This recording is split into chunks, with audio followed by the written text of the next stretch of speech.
Bienvenue dans ce nouvel épisode d'Officine Insight, les marchés à la loupe. Je suis Diane Mottez, directrice digitale de Pharmacien Business, et je suis accompagnée de Juliette Legros, directrice de la rédaction de Pharmacien Business. Juliette, bonjour, ravie de te retrouver. Bonjour Diane, je suis ravie également. Alors, après les soins visage le mois dernier, on s'intéresse aujourd'hui à un segment qui connaît des hauts et des bas en officine, celui de la compression veineuse. Oui, un marché qui est aujourd'hui en phase de stabilisation après des années d'embellie, des années qui, je le précise, ont fait suite au déremboursement des vénotoniques qui date de 2008. On observe donc une croissance pour le moins modérée avec un petit 2% en volume et moins de 1% en valeur. Alors, comment l'expliquer ? Plusieurs raisons, évidemment. La première, la limitation du nombre de paires remboursées qui impacte directement les ventes. En effet, les patients peuvent prétendre au remboursement de 8 paires de bases écolantes par an au maximum. Deuxième raison, une sensibilisation insuffisante des patients quant à l'éventail des dispositifs existants. Enfin, la troisième, sûrement la plus importante, une prise en charge encore insuffisante, voire très insuffisante en France, car on estime qu'environ 18 millions de Français souffrent d'insuffisance veineuse chronique, mais que seulement 3 millions d'entre eux sont traités. Et ce sont les produits sans reste à charge, je crois, qui dominent ce marché. Oui, en effet, les produits remboursés enregistrent une progression notable avec plus 8% en valeur, quand ceux induisant un reste à charge connaissent, eux, un déclin à moins 5%. Ça s'explique notamment par le temps que nécessite la délivrance de certains produits et on le sait, c'est un problème majeur en pharmacie aujourd'hui, le temps manque. Et ici, ça se traduit par des équipes qui privilégient des solutions simples comme ces produits entièrement pris en charge, qui ne nécessitent pas d'explication sur un éventuel surcoût. Mais cela ne peut pas poser de problème sur le long terme ? Si, car ne pas délivrer le dispositif le plus adapté ne favorise pas à terme le renouvellement des produits, car ils n'auront pas été portés, faute d'être appréciés.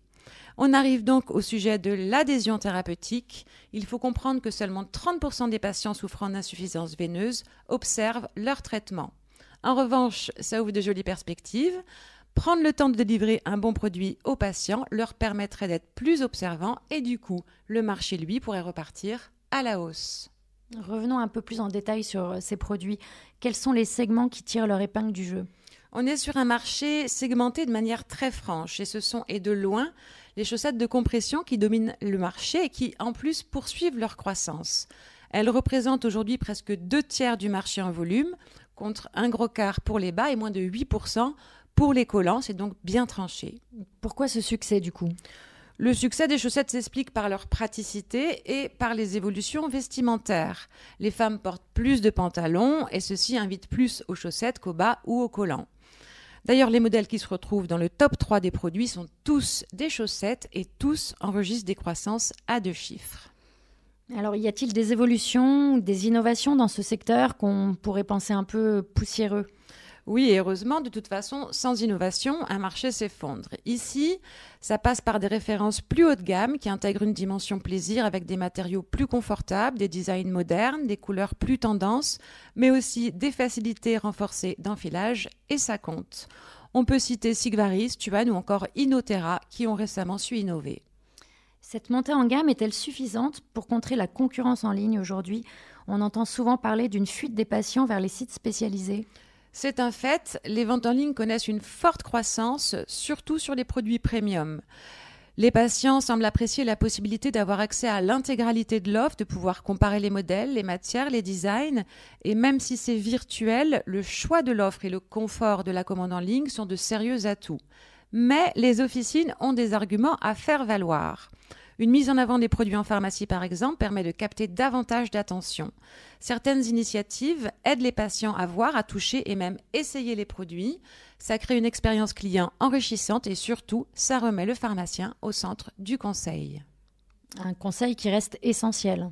Absolument, la prise de mesure et les recommandations personnalisées sont des étapes cruciales pour garantir une bonne observance. Merci Juliette pour cet éclairage. Vous pouvez retrouver cette enquête complète sur le site du Moniteur des pharmacies, rubrique Business. Quant à nous, Juliette, on se retrouve prochainement pour évoquer un segment en pleine ébullition, celui de la ménopause. Oui, avec près de 14 millions de femmes concernées en France, c'est un marché en pleine croissance avec un fort potentiel d'innovation et de diversification.